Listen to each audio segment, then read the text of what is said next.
paz do Senhor Jesus. Por favor, abra sua Bíblia. Jó.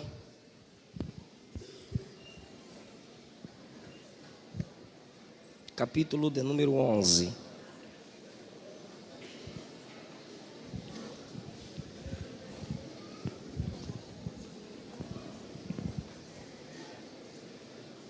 Obrigado. Jó, capítulo de número 11.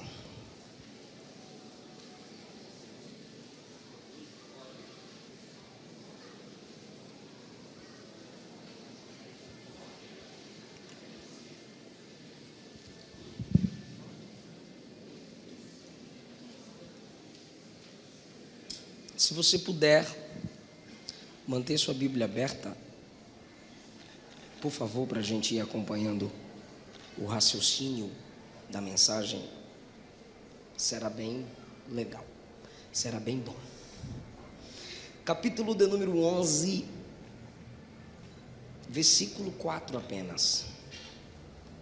Pois tu disseste, a minha doutrina é pura, limpo sou aos teus olhos. Amém. Assentai-nos. Eu quero pegar emprestado aí. Eu quero pegar emprestado aqui só a palavra doutrina. Como é bom estar de volta para cultuar a Deus com vocês. Pastor Neemias, na minha vida, é sinal vivo que Deus realiza sonhos. Várias e várias vezes eu passei por aqui indo pregar no interior e os irmãos sempre elogiando o ministério do Senhor. E eu disse, um dia eu prego aí. Glória a Deus. Pastor José Rodrigues, presidente de honra. Como é bom, pastor, fazer parte da geração que o Senhor inspirou. A todo o corpo de obreiros, que Jesus vos dê graça cada vez mais, cada pastor aqui presente, cada pai, cada mãe. Trago mais uma vez a paz do Senhor da minha liderança, o pastor Darlan. Trago a paz do Senhor da minha esposa. Eu fui pregar em Foz do Iguaçu com ela. E lá ela encontrou o sobrinho, o nenenzinho, e quis ficar lá. Mas eu sei porque, está grávida de 2 meses. Agora nós somos 3. Aleluia. Orem pela minha esposa. Orem por nós. E eu estou aqui lançando o meu novo livro hoje aqui. Olha que top. Olha o tema desse livro, irmão. A cruz de Cristo. Já é presente aqui para o pastor Neemias. Que sirva de instrumentalidade para o seu ministério. Espírito Santo, o agente avivador da igreja. Segredos da liderança de Josué tinha esgotado, voltou. E segredos da liderança de Paulo. Meus livros giram em torno de 25 a 30, mas os irmãos sabem que aqui um é 20, 3 é 50. Queridos, eu quero falar com vocês sobre a doutrina de Jó.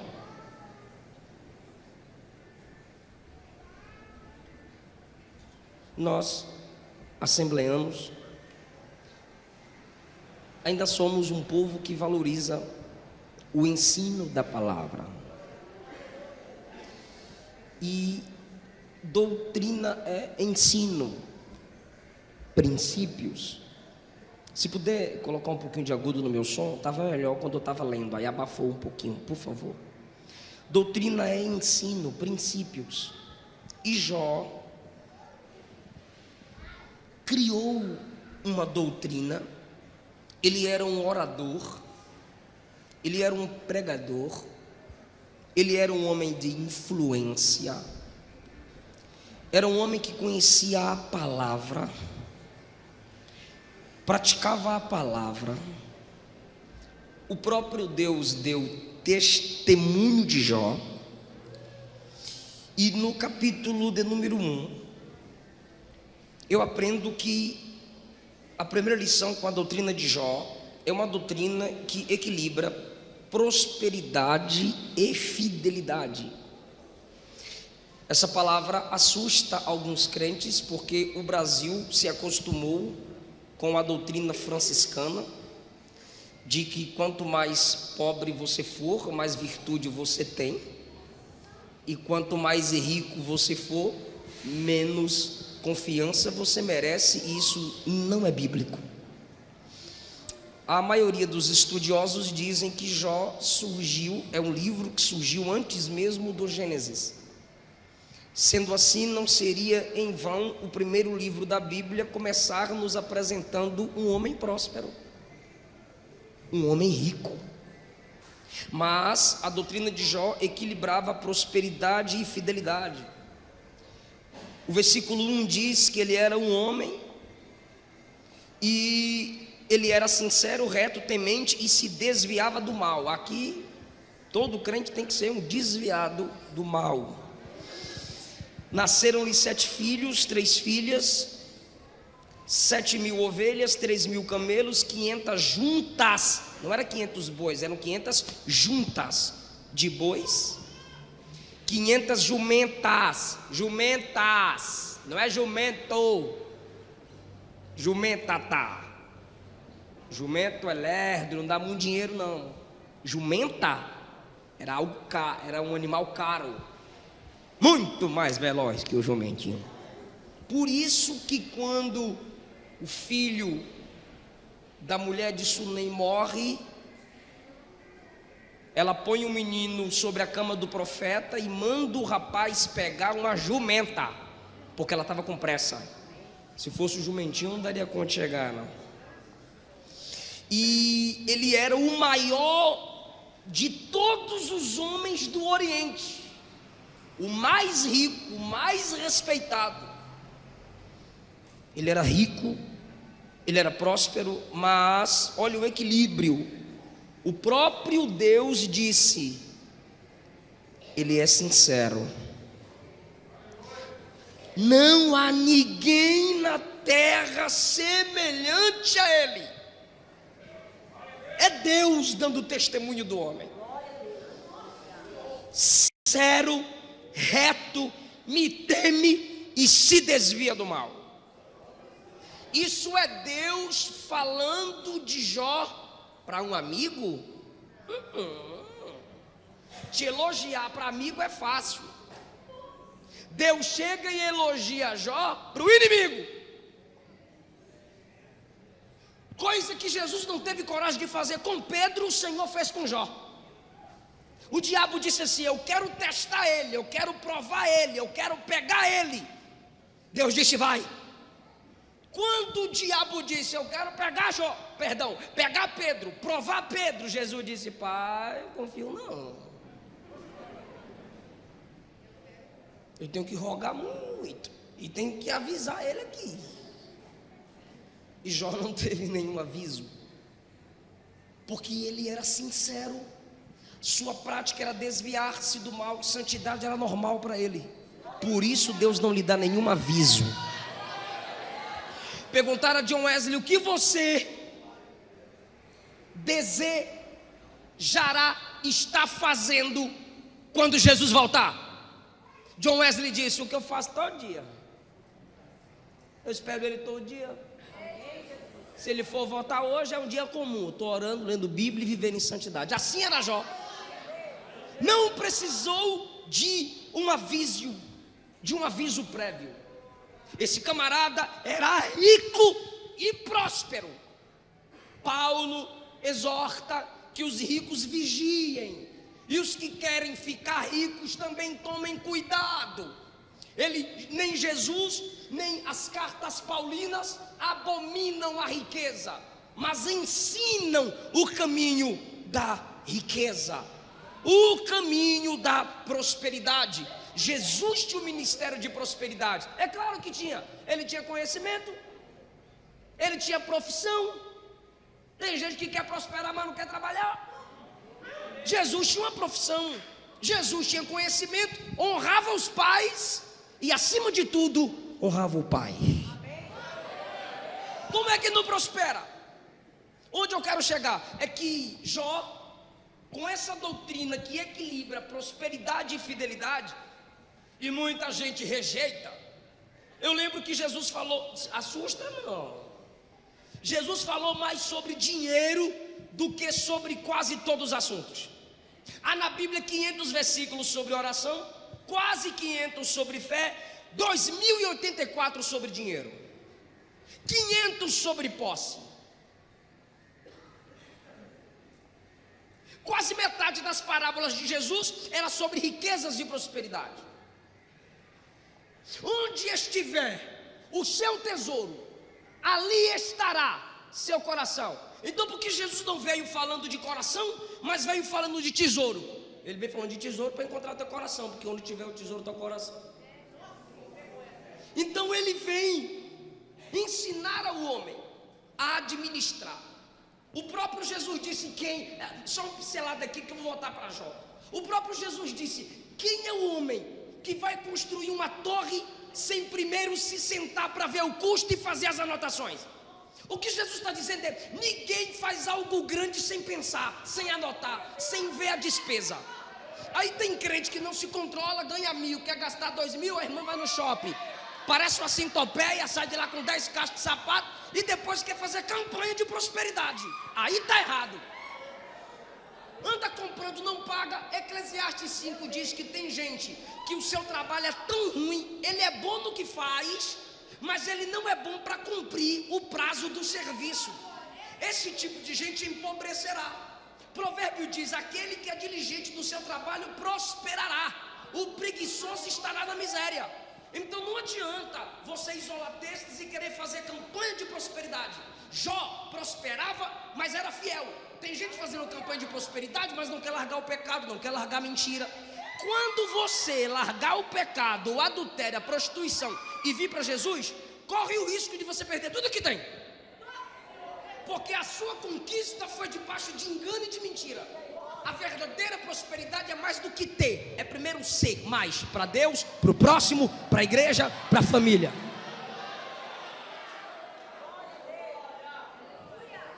Primeira característica da doutrina de Jó: fidelidade e prosperidade. Segundo, fidelidade apesar da dor. É aqui que entra o que muitos de nós somos contra, porque o ensino da prosperidade desequilibrado diz que você não pode aceitar a luta, não pode aceitar a dor, não pode aceitar o sofrimento. Se o nosso Senhor sofreu, quem somos nós para dizer não aceita? Então Jó, sua doutrina mostra que ele é fiel apesar da dor. Não estou dizendo que o evangelho é masoquismo, não. Felicidade com a dor, não. É apesar da dor. Perceba, versículo de número 21. Jó disse: não saí do ventre de minha mãe, não tornarei para lá. Deus me deu, Deus tomou, bendito seja o nome do Senhor. Ele está falando essas palavras depois que ele recebe a notícia de que tudo que ele tinha foi destruído. Então ele é fiel na adoração em meio à dor. O capítulo 13, versículo 15, ele disse assim: ainda que ele me mate, eu esperarei nele. Olha que doutrina desse camarada: prosperidade e fidelidade. Fidelidade apesar da dor.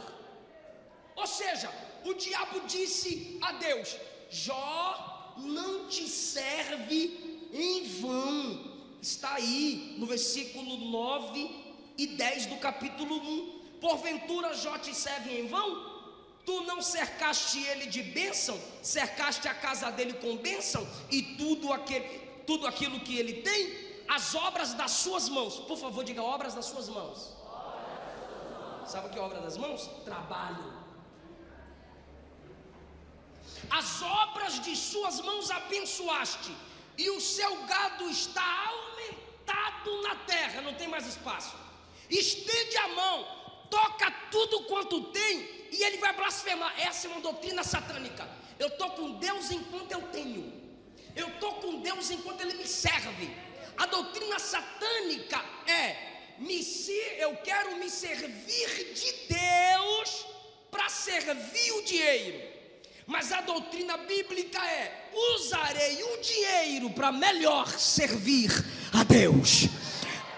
Jó está sendo acusado de que só serve a Deus pelo que Deus dá. Eu repito, só serve. Todo mundo aqui serve a Deus pelo que Deus dá. Não venha com essa de santidade não. Eu sirvo a Deus pelo que Ele é. Mentira. Todo mundo aqui serve a Deus pelo que Ele faz. O que Ele disse? O que a Bíblia diz? Nós o amamos porque Ele nos amou primeiro. Se Ele não me amasse, eu não amaria Ele. A Bíblia diz: até o desejo de adorar vem de Deus. Eu estou adorando aqui porque até o desejo de adorá-lo vem dele. Por quê? Porque nenhuma adoração voltará para ele sem antes vir dele. Por isso a Bíblia diz: porque dele fonte, por ele processo e para ele destino são todas as coisas. Se não vem dele, não vai voltar para ele. Então todos nós estamos aqui pelo que ele fez na cruz. Estamos aqui pelo que ele faz, a igreja. Estamos aqui pelo que ele faz, o Espírito trabalha em nós. Agora, errado é você servir a Deus só pelo que ele faz. Aí é errado. O que o diabo está dizendo a Deus é que Jó o serve só pelo que ele faz. Isso é mentira. Aí o Senhor diz assim: vai lá e toca. O diabo estende a mão e Jó, os irmãos sabem, continua fiel apesar da dor. Jó tem uma doutrina interessante. Capítulo 1, versículos 5 e 6. Sucedia, pois, que no decorrer dos dias dos banquetes dos seus filhos, Jó o santificava e se levantava de madrugada e oferecia holocaustos segundo o número de todos eles, porque dizia Jó: porventura pecaram meus filhos e blasfemaram de Deus no seu coração. Irmão, olha a preocupação desse homem, dos filhos pecarem contra Deus no coração. Ele nem precisava ouvir, ele nem precisava ver. Ele dizia: se eu não ouvir ele pecar, se eu não vi ele pecar, se eu não ouvir ele pecar, eu acho que eles pecaram do coração. Se eles fizeram ou não, deixa eu me antecipar e vou santificar meus filhos. E como é que Jó santifica seus filhos? Oferecendo sacrifício, porque era o modo do culto antigamente, a vítima inocente para justificar o culpado. Jó entrega um sacrifício intercedendo pelos seus filhos. Que doutrina é essa? A doutrina da intercessão. Ana orava por Samuel antes mesmo que ele nascesse. Jairo é um pai que está de joelho no meio da rua intercedendo pela filha. A mulher Sirofenícia é uma mulher que se prostra no meio da rua, é chamada de cachorra, é humilhada publicamente, intercedendo pela filha. Se os pais orassem mais pelos seus filhos, eu acredito que eles iriam mais longe. A questão é que tem muitos pais que se ajoelham pelos seus filhos, mas não se ajoelham com. Tem muitos pais que oram pelos seus filhos e não deixam seus filhos vê-los de joelhos. Eu tenho hoje a prática de orar porque eu via minha mãe de joelho. E a criança, filhos são páginas em branco. O que se escreve ficará gravado. Então Jó intercedia pelos seus filhos. O que é interceder? Essa doutrina precisa ser resgatada. A minha sogra, antes de levar qualquer filho ao médico, minha esposa testemunha até hoje, antes de levar qualquer filho ao médico, ela primeiro orava. O marido levava, mas ela dizia: deixa eu orar primeiro. Chegava lá, estava tudo bem. Temos que resgatar essa prática. Minha mãe me colocava para orar pelos meus irmãos quando estava doente em casa. O que é isso? Colocar os filhos no altar. Está preparado para dar glória a Deus? Arão, Joquebede colocou o filho no cesto. Noé colocou na arca. Davi colocou no trono. Abraão colocou no altar. Jó se colocava no altar pelos seus filhos. Ele tinha a prática da doutrina da intercessão. Ou seja, ele intercedia pelos seus filhos, entregando sacrifício a Deus. E no capítulo 42, se você começar a ler a partir do capítulo 4, os amigos de Jó detonam Jó. Aí no último capítulo, Deus manda os amigos de Jó trazerem bezerro para Jó oferecer um sacrifício e orar por eles. Aí o texto conclui: e Deus virou o cativeiro de Jó, 42:10, enquanto orava por seus amigos. A intercessão do camarada fez diferença no início do livro e no final do livro. Precisamos voltar à prática da intercessão, de orar uns pelos outros.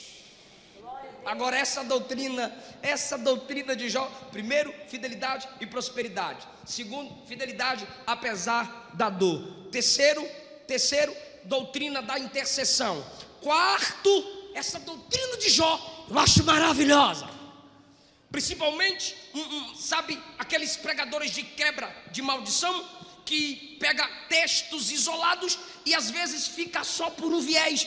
Tem que ter toda uma mensagem completa para que a igreja compreenda isso. É que a doutrina de Jó é a seguinte: eu não afirmo que o diabo está no controle da minha angústia. Eu não estou dizendo que o diabo não gera angústia, ele gera. Eu não estou dizendo que o diabo não gera dor, ele gera. Ele é destruidor. Ele não quer a paz do homem, ele não quer a alegria do homem. Vou fazer uma pergunta e você responde: quem subiu para acusar Jó? Já está com medo, irmão? Quem subiu para acusar Jó? Quem tirou tudo de Jó? Quem feriu o coração de Jó? Me ajuda. Quem lançou flechadas em Jó? Quem destruiu todo o rebanho de Jó? Jó nunca disse isso.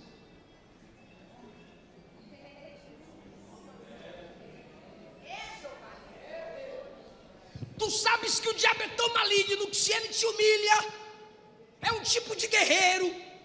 Quem já assistiu filme épico sabe disso.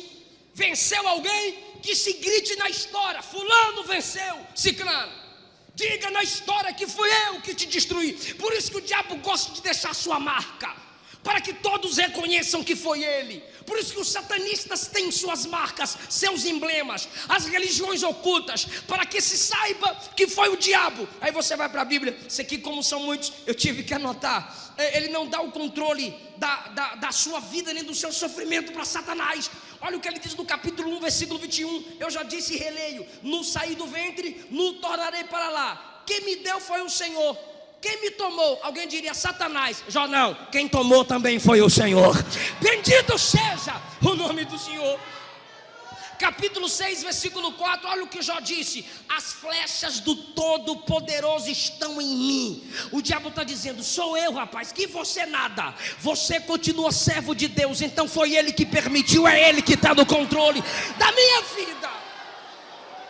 Os terrores de Deus se armam contra mim. Aleluia. Capítulo 9, versículo 24, Jó disse assim: a terra é entregue nas mãos dos ímpios, Deus cobre o rosto dos juízes. Olha essa pergunta de Jó, capítulo 9, versículo 24: se não é Deus, quem é? Meu Deus do céu, eu vou repetir. O capítulo 9, Jó vai detonando com o diabo. Jó diz assim: o homem faz porque Deus deixa fazer. Aí o diabo está dizendo: fala de mim. Jó se levanta e diz: se não é Deus, quem é? Se não é Ele, quem é? Se não é Ele, quem é? Aleluia. Olha o capítulo 12, a partir do versículo 7, ele arrebenta. Ó doutrina arrebatadora. Olha o que Jó diz: pergunta os animais, e cada um deles te ensinará. Ele está dizendo: o diabo não vai ensinar nada. Na minha doutrina o diabo não ensina não. Pode perguntar para bicho, que bicho sabe. Fala com a terra e ela te ensinará. 9. Quem não entende que todas essas coisas foi Deus que fez? O diabo não fez nada na minha vida, não.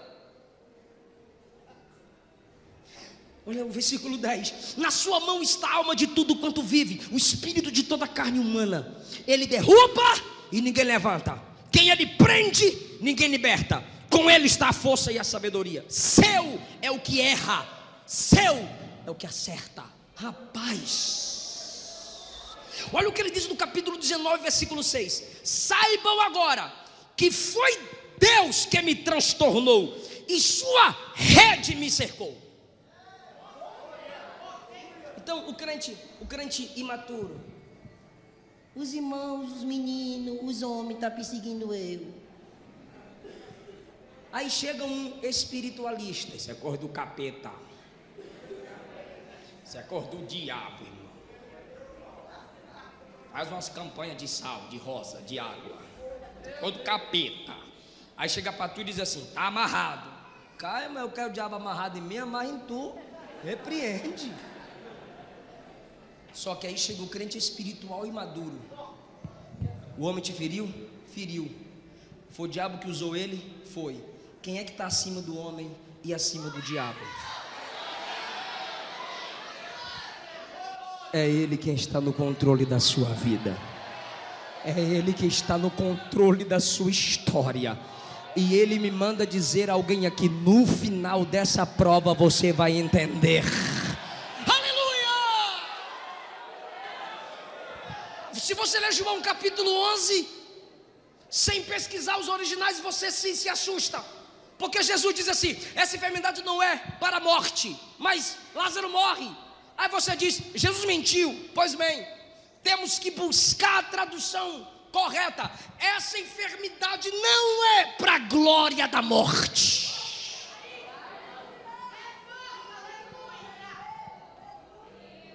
Pode até matar Lázaro, mas ela não será glorificada na morte de Lázaro. Eu serei glorificado pela morte de Lázaro.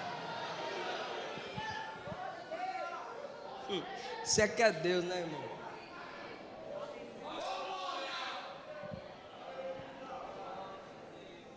Quinto lugar, a doutrina de Jó. Família, prioridade. Deus, exclusividade. Capítulo 2, versículo 9. Sua mulher disse: tu ainda retens a sua sinceridade. Sabe o que ela está dizendo? Tu vai continuar crente mesmo, meu bem. Por favor, entenda, eu não estou aqui acusando a mulher de Jó, porque Deus não dá testemunho da força dela. Deus dá testemunho da força dele. E quem é casado sabe que a mulher sente mais do que o homem, porque ela sente por ela e por ele. Ele disse, o próprio Jó disse, que o bafo dele afastava ela dele. Bichos saíam da carne dele. Mas você vê na Bíblia que Deus deu outros filhos, deu outro gado, outras ovelhas, outras jumentas, mas não deu outra mulher.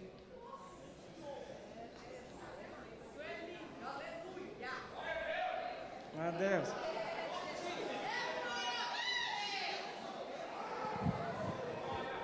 Ela ficou firme, porque na fraqueza dela, ele a corrige. Só que ela diz assim: você ainda vai ser crente? Eu não vou pastorear mais não, pastor. Por quê? Minha esposa está fraquinha. Vou pregar mais não. Vou fazer a obra mais não. Vou para a igreja mais não. Minha esposa não quer ir. Se ela não quer vir, vem você.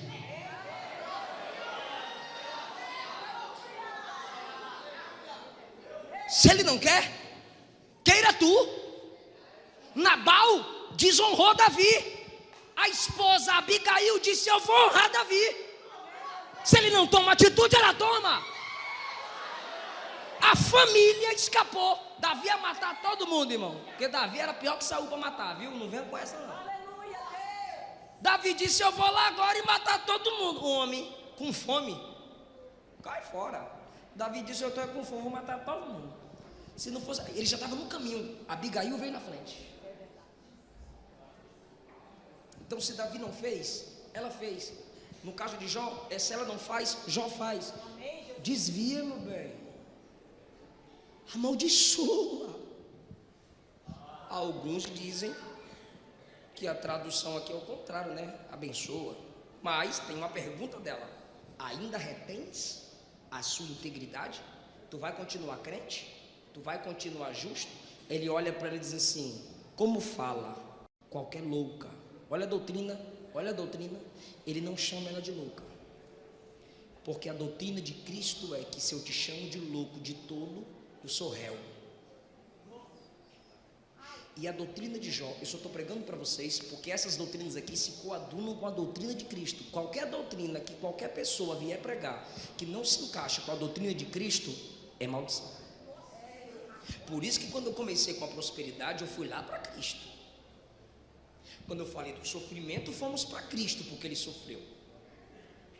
Aí agora, preste atenção, que ela questiona a integridade dele, porque ele está na prova, ele está na luta, e não é fácil mesmo não é fácil.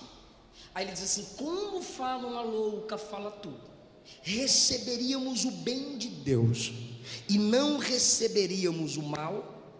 Olha só, em tudo isto 10, Jó não pecou com seus lábios, diferente de Adão. Adão, porque você pecou, a mulher que tu deu para eu, então o culpado é tu e ela, porque foi o Senhor que me deu ela. Jó diz: eu vou continuar justo apesar da minha mulher não ter a mesma força que tenho. Então, queridão, o negócio não é orar para Deus te dar outra mulher, é orar para você ser o melhor marido com essa mulher que Deus já deu para você. Senhor, me dá uma mulher melhor. Não, é tu que tem que ser melhor com a esposa que Ele já te deu.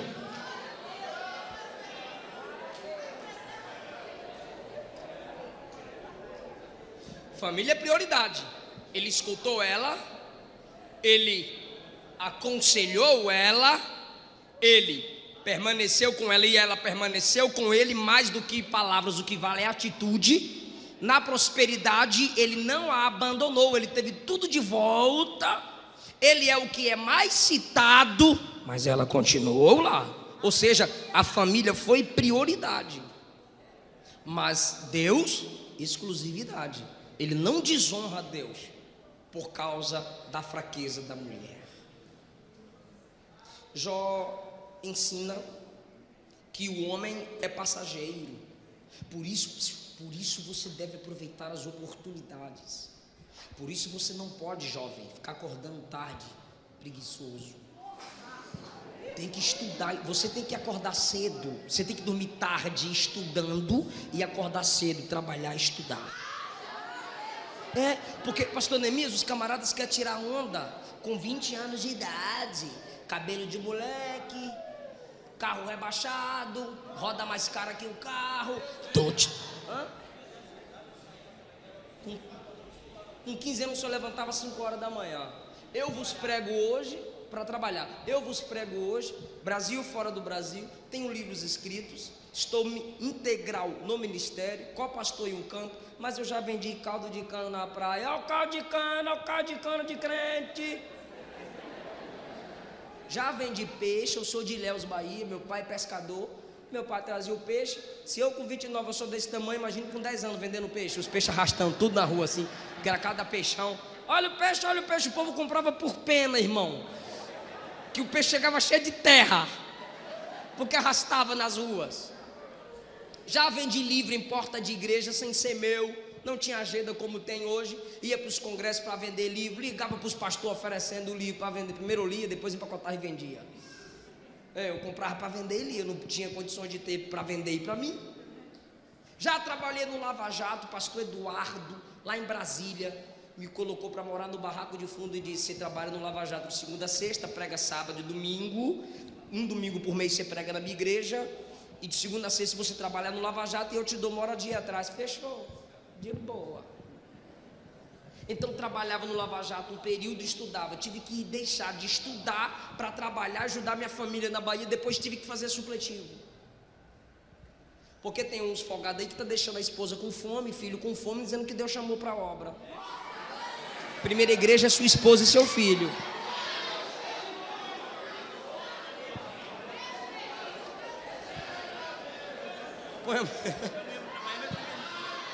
Aí põe a mulher para trabalhar e vai dormir de dia. Aí memoriza uma mensagem, prega a mensagem repetida o ano todo: respeite a noiva do Cordeiro.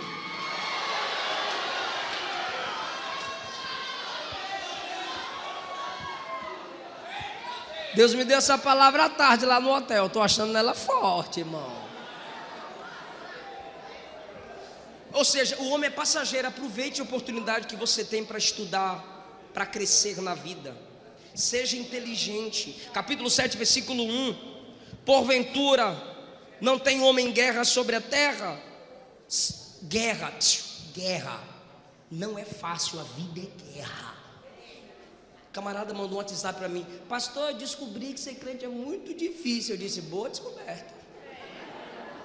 Ele disse: como assim? Eu disse: tu descobriu que muita gente não descobre. O que, pastor? Que ser crente é difícil. Olha o que Jó diz: porventura não tem homem guerra sobre a terra? O que o Senhor falou de Jacó? Lutaste com os homens e com Deus. O que é lutar com homens? Estudar, trabalhar, ser o melhor funcionário da empresa, ser o melhor aluno da sala. Isso é lutar com os homens. Olha, eu vendi 1.000, vou vender 2.000, vou superar tu. Olha, eu tirei 8, eu vou tirar 10, eu vou competir com tu. Lutar com os homens e com Deus e prevalecer. O que é lutar com Deus? Fazer teologia, ler a Bíblia, pregar, jejuar, evangelizar. Isso é lutar com Deus. Porventura não tem um homem guerra sobre a terra? Seus dias são como os dias do assalariado, ou seja, a pressa para receber.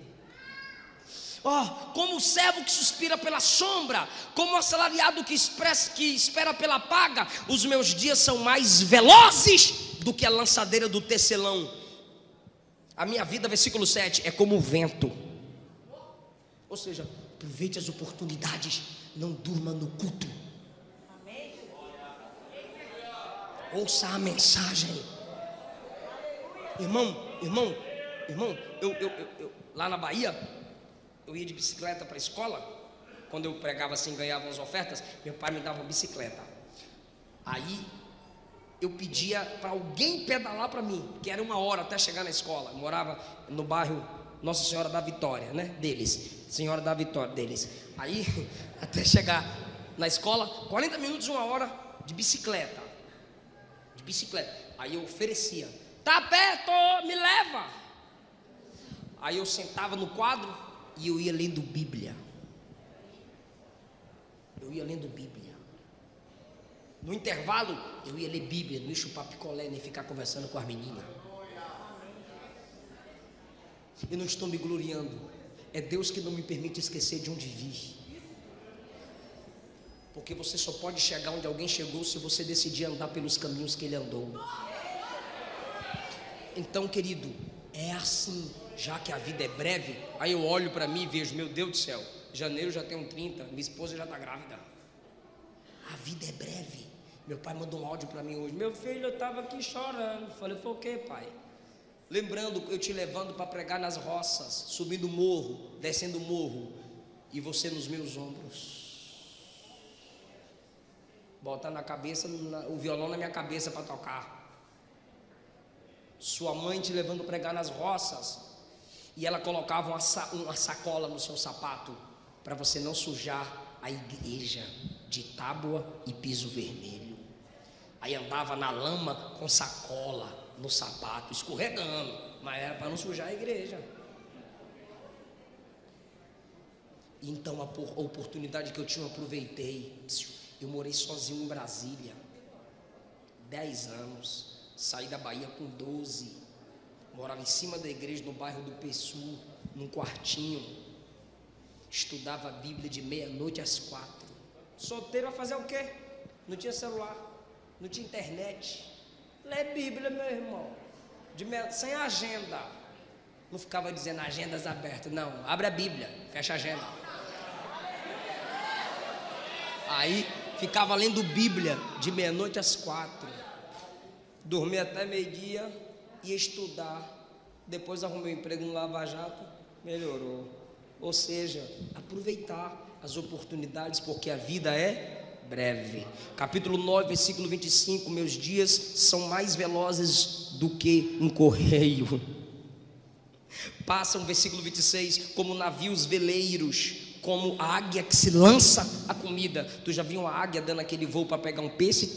Sobe de vez. Ele está ensinando sobre a brevidade da vida. O capítulo 14, versículo 1: o homem nascido da mulher é de poucos dias e farto de inquietação. Capítulo 7, versículo 11, ele ensina uma outra doutrina. Capítulo 7, versículo 11, ele diz assim: Por isso não reprimirei a minha boca, falarei na angústia do meu espírito, queixar-me-ei na amargura da minha alma. Sabe o que ele está dizendo? Está angustiado? Fale. Está amargurada? Fale. Deixa a irmã falar, maridão. Um jovem estava noivo, mandou para mim: pastor, vou terminar com essa menina. Falei: por que, frouxo? Ele disse: ela fala demais. Quando ela está angustiada, ela chora, ela grita, ela quer conversar. Eu falei: então casa com macho. Porque se a mulher não fala, ela fica cancerosa. Se ela não fala, a dor aumenta cada vez mais. Muitos afirmam que câncer são bolinhas de emoções engolidas. O que a carta diz? Quem está triste, chore. Quem está alegre, cante. O que a Bíblia diz? Jeremias 33:3: clama a mim, eu vou te responder. Sabe o que é clamar, irmão? Não é você entrar no quarto. Não. Se você está com a dor travada, grita: Jesus, eu vou desviar, me ajuda. Tem dia que meu pastor chega no culto de doutrina com a cara fechada. Aí eu disse: ih, meu Deus do céu, complicou. Aí ele olha para mim: dirige o culto, vou pregar não. Aí eu dirijo o culto: prega aí, vou pregar não. Estou nervoso aqui. E chora, e e fica de joelho, e clama, chega antes de todo mundo para orar. Por quê? Porque pastor não é herói. Você, porque é crente, não é máquina. É para gritar, é para chorar, é para pedir ajuda. Pede ajuda, conversa, abre a alma. Mas não fica botando no Facebook se sentindo triste. Não, vai conversar com alguém, face a face. Grita para Deus em oração. Eu sinto a presença de Jesus aqui. Você vai lá no psicólogo, que não é pecado ir no psicólogo. Para de demonizar a psicologia. A gente não pode espiritualizar a psicologia, mas também não pode demonizar. Aí você chega lá e ele vai dizer assim: fala tudo. Ela vai dizer: fala tudo. Aí tu fala tudo. Aí quando tu chega em casa, tu abre a Bíblia na carta de Pedro. Aí diz assim: lança sobre ele toda a sua ansiedade, porque ele tem cuidado de vós. É como se Jesus estivesse dizendo: tá vendo? A mesma coisa que o psicólogo falou para tu, eu já tinha dito. Fala tudo para mim. É sério. Fala com ele. Conversa com ele. Não deixe o diabo destruir sua vida, não. Quem está entendendo essa palavra? Uma outra doutrina de Jó: não peque com a sua boca. Não peque contra Deus com os seus lábios. Capítulo de número 2, versículo 10. Como fala qualquer louca, falas tu: receberemos o bem, não o mal. Em tudo isto, Jó não pecou com os seus lábios. Capítulo 27, versículo 4. Ele disse assim: os meus lábios não falarão iniquidade, nem a minha língua pronunciará engano. Ei, Jesus disse que Deus trará a juízo todas as palavras que saírem da nossa boca. Lembra daquela musiquinha? Cuidado, boquinha, com o que fala. Cuidado, boquinha. Quer cantar não, né? O Salvador do céu está olhando para você. É, minha mãe ficava lá: canta aí. Eu não gostava de hino de criança, irmão. Só queria cantar o Zé de Paula, hino de velho. Cuidado, ninho com o que vem. É sério. Não saia da vossa boca nenhuma palavra torpe. Sabe o que é torpe ali? Podre, que vem de peixe podre. Não xingue. Respeite seus pais. Peça perdão pelas palavras malditas. Peçamos perdão. Eu também estou incluso por nossas palavras feias, malditas, pecaminosas. Que o Senhor purifique nossos lábios, para que possamos entrar no seu santuário. Estou encerrando essa doutrina de Jó do capítulo 28, por favor. Valorize a sabedoria. Versículo 12, a seguir: onde se achará a sabedoria? Onde está o lugar da inteligência? O homem não lhe conhece o valor, não se acha na terra dos viventes. Aí alguém diz assim: o abismo tem, e o abismo diz: não está comigo. O mar diz: também não está comigo. 15, não se dará por ela ouro fino, nem se pesará prata em câmbio dela. Não há dinheiro que pague a sabedoria. Qualquer preço que você pagar para ter conhecimento é pouco. 16, nem se pode comprar por ouro fino de Ofir, nem pelo precioso ônix, nem pela safira. Com ela não se pode comparar o ouro ao cristal. Ou seja, é melhor ter a sabedoria do que ouro e cristal. Nem se trocará por joia de ouro fino. Ela faz esquecer o coral e as pérolas, porque a aquisição da sabedoria é melhor do que a aquisição dos rubis. Não se igualará o topázio da Etiópia, nem se pode comprar por ouro puro. De onde vem a sabedoria?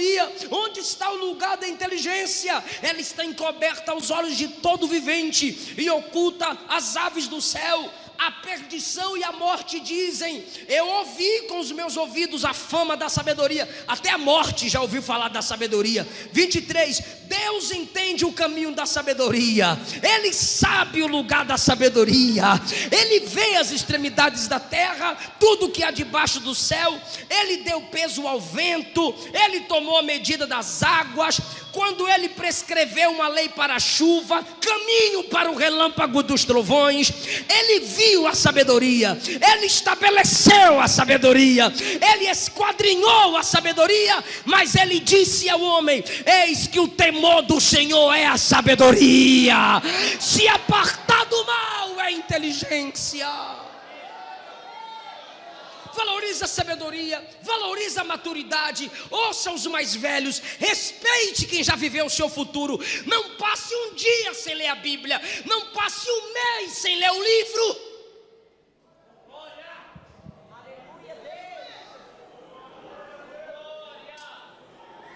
Já tem uma outra doutrina: cuidado com o seu olhar. Fala comigo toda a igreja: cuidado com o olhar.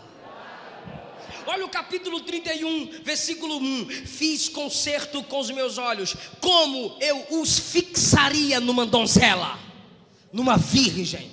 Como eu vou fixar o meu olho na mulher que não é minha? Ele está falando de um olhar cobiçoso, por isso ele fala do fixar. Porque o primeiro olhar pode ser inevitável, mas é o segundo olhar que dá asas à imaginação. E o resultado ele diz: qual seria a porção de Deus para mim? Qual seria a herança do Todo-Poderoso para mim? Isso seria perdição e desastre. 4, ele está vendo os meus caminhos, ele conta os meus passos. Olha o versículo 9, meu Deus do céu. Olha o que ele diz no 9: se o meu coração se deixou seduzir por uma mulher, ou se eu andei rondando a porta do meu próximo. Sabe o que é isso? Dando em cima da mulher dos outros, elogiando a mulher do outro. Então moo a minha mulher para outro. Ou seja, que ela trabalhe para outro. O versículo 10 é assustador, mas está escrito, eu vou falar, estou nem aí. E os outros se encurvem sobre ela. Sabe o que ele está dizendo? Gente, é assustador. Se eu desejei outra mulher, que outro homem se deite com a minha esposa. É um camarada ter muita certeza da integridade dele. Ele chegou a dizer que Deus me prove no fogo e eu sairei como ouro. Eu vou derreter, mas eu não vou perder o valor. Eu vou derreter, mas eu não perco meu brilho.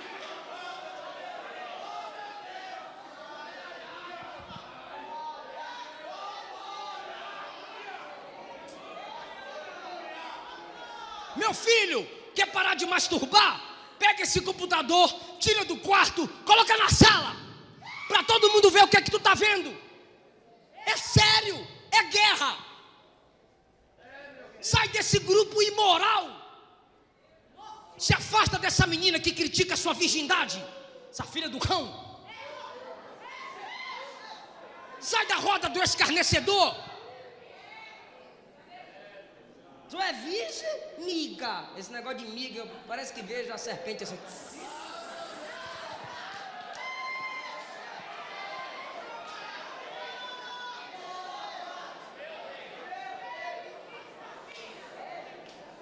Sou pura. Minha virgindade é resultado de uma mente pura. O reino do céu é semelhante a 5 virgens prudentes. Jesus nasceu no ventre de uma virgem. Eu só vou me encontrar na cama com aquele que me encontrei no altar. Eu vou valorizar a santidade.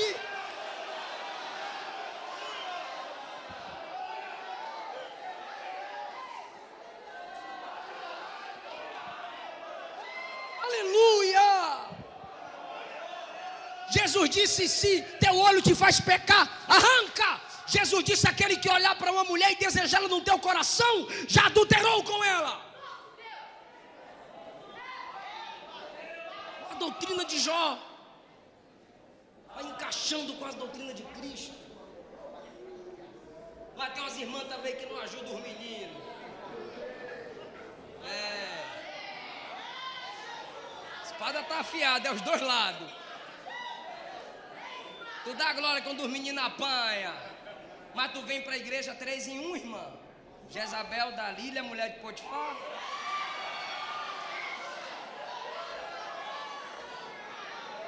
E tem uns que vem mostrando os peitos. Quer amamentar? Vai engravidar, vai casar.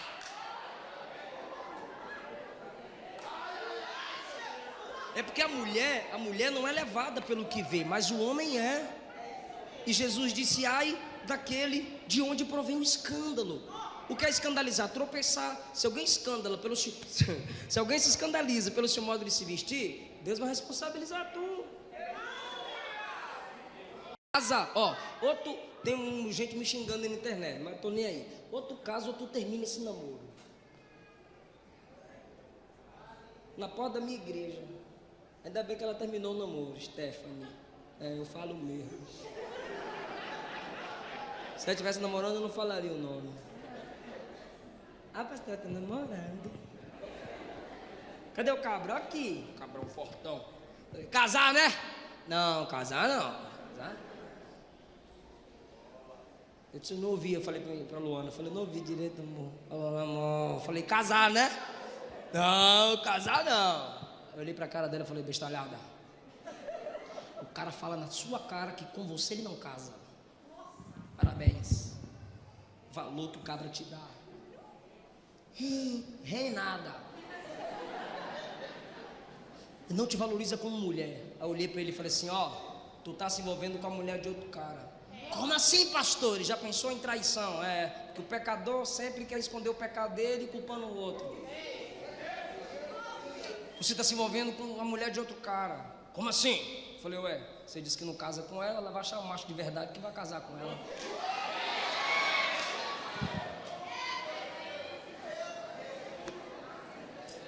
Crente assume um compromisso para casamento.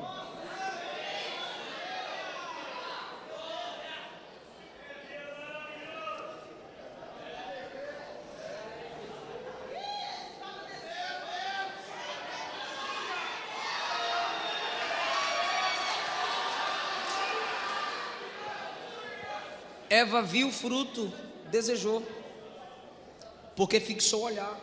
Acã viu a capa, a prata, fixou o olhar, desejou. Davi viu Batseba, né? A irmã banhar bem naquela hora com tudo aberto, né, irmãzinha? Fecha os negócios, mulher. Aí viu, desejou. Tem que ter cuidado com mulher, é sério, tem que baixar a cabeça mesmo. Tem que baixar a cabeça.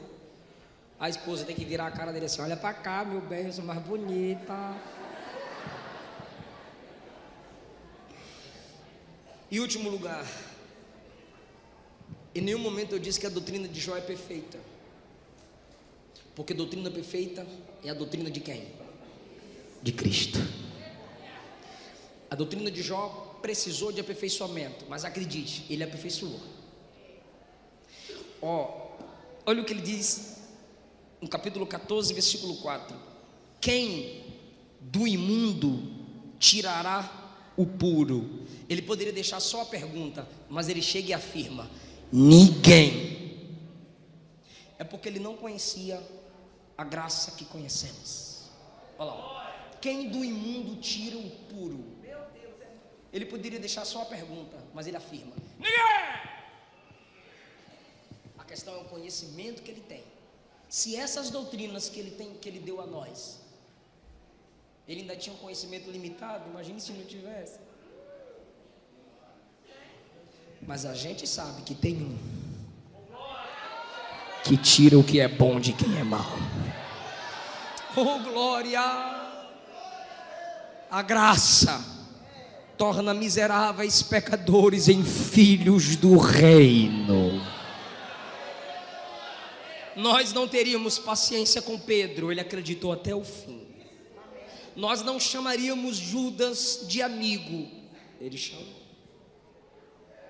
O ladrão na cruz juntou-se ao outro e disse: salva nós aí. Sabe a oração de ladrão, né? Salva nós também, desce daí e tira nós. Os dois acusavam Jesus, mas um deles se arrependeu e disse: Senhor, lembra de mim quando entrares no teu reino. Se fosse Jó, ele não veria nada puro naquele imundo. E ele diria: tu vai para o quinto inferno, tu estás me minando na estante, agora que é meu reino. Tu vai para o inferno de cabeça para baixo, Satanás. Ou seja, uma doutrina limitada. Mas só a graça tira o que é puro de quem é imundo. Hoje estará comigo no paraíso. Aleluia! Todo mundo olhava para Zaqueu e dizia: pecador, pecador, pecador. Ele parou, ele conversou, ele foi na casa de Zaqueu e disse: hoje veio salvação nessa casa, ele é filho de Abraão. Olha só, irmão, Ananias falou que é de Saulo. Senhor, ele é mau, ele persegue, ele prende homem, ele prende mulher. Senhor, ele arrasta as mulheres. O cabra é muito mau para arrastar a mulher. Quando Ananias cala a boca, Jesus disse: para mim ele é um vaso escolhido. Porque é a graça manifestada. Ele tira pureza do imundo. Não importa quem você foi, não importa seu passado, a graça gera em você algo bom para dar glória ao nome dele. Quem está sentindo a presença de Deus nessa palavra? Aleluia! Agora, olha o que ele diz no capítulo 7, versículo 9. Capítulo 7, versículo 9. Coloca aí, para a igreja acompanhar se possível. Assim como a nuvem se desfaz e passa, assim é aquele que desce à sepultura, nunca tornará a subir. Ele está dizendo: ressuscita mais não, vai levantar mais não. Capítulo 7, versículo 16. A minha vida abomino, pois não viveria para sempre. Aí Jesus chega e diz: a vida eterna é crer no Pai e em mim. A vida do homem é breve, mas Jó começa pensando que ninguém pode ter vida eterna e que não pode levantar do túmulo. Sempre você vai ler isso no Antigo Testamento. É porque o Espírito Santo não habitava neles e eles tinham uma compreensão limitada da graça. Tudo isso mostrava a necessidade da vinda do Messias e o efeito do pecado. Olha o 14:10. 14:10. Morto o homem é consumido, rendendo o homem o espírito, onde ele está? Isso aqui é retórico, ele está dizendo: se perde, não se acha mais o espírito de que morreu. Não. O corpo volta ao pó, o espírito volta para aquele que o deu. A alma do ímpio, Hades. A alma do justo vai encontrar com seu Salvador. Penúltimo. 16:21. Ah, se alguém pudesse falar com Deus em favor do homem, como um homem fala pelo seu próximo. Ele está pensando, sabe o que ele está dizendo? Eu não tenho intercessor.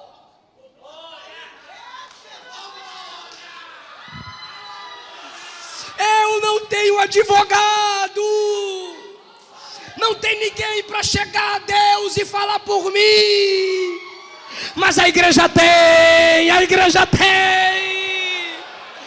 João escreveu: filhinhos, não pequeis, mas se pecardes, temos um advogado junto ao Pai, Jesus Cristo, o justo. Quem pode dar glória ao nosso intercessor? Paulo disse: ele é o único mediador entre Deus e os homens. O diabo nos acusa aqui, mas tem o Espírito Santo intercedendo, e tem Jesus dizendo: Pai, eu morri por ele, eu paguei o preço por ela. Oh, glória. Em último lugar, ele disse: o homem desce à sepultura e não sobe. Ele disse: a carne do homem se desfaz. O homem é como nuvem que passa, é como erva que se acaba, nunca mais se erguerá, nunca mais se levantará. Mas parece que no capítulo 29 ele recebeu uma unção. Parece que no capítulo, 19, ele recebeu uma unção. Parece que no 19 ele recebeu uma revelação, porque agora ele se corrige. Ele disse: desceu a sepultura, não sobe. Ele disse: desceu a sepultura, está tudo acabado. Ele disse: morreu, já se acabou. Mas no 19 ele diz assim: quem dera que alguém escrevesse minhas palavras agora. Pega um livro aí e escreve. Aí alguém, tá, eu vou escrever, fala aí. Ele diz assim no 24: quem dera que com pena de ferro e com chumbo o que eu vou falar agora fosse gravado na rocha. O que eu falei antes esquece, mas o que eu vou falar agora é para colocar na rocha. O que é que você quer que a gente escreva na rocha, Jó? Eu sei que o meu Redentor vive. Aleluia! Aleluia! Se prepara para dar mais glória a Deus.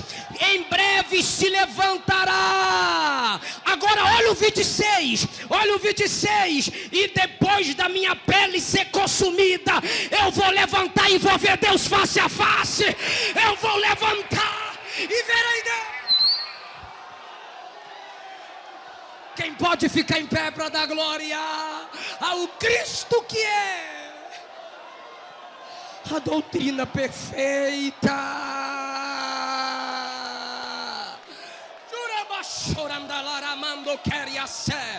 Quem tem Deus, dê glória para Deus. Quem tem aleluia, diga aleluia. Quem gosta de culto de doutrina, diga glória a Deus. A doutrina de Jó.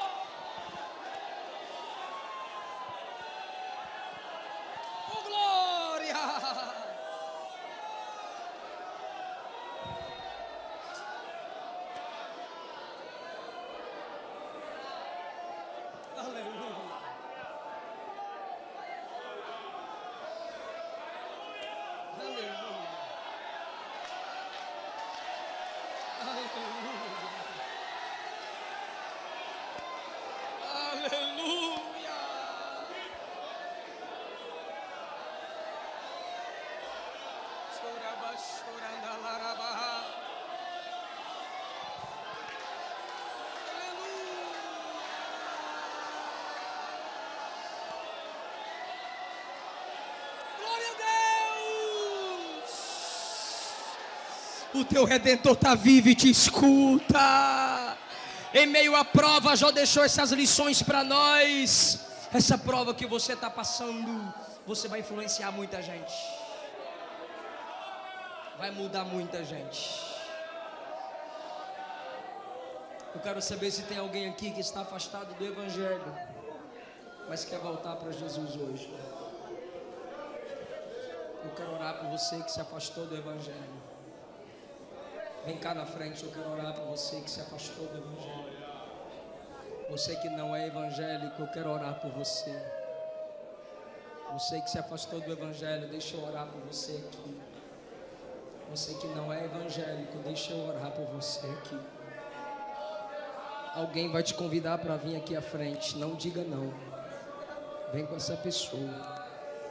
Vem com esse irmão. Vem com essa irmã. Deixa a gente orar por você. Deixa a gente orar por você. não temos ninguém, eu agradeço essa rica oportunidade em nome de Jesus.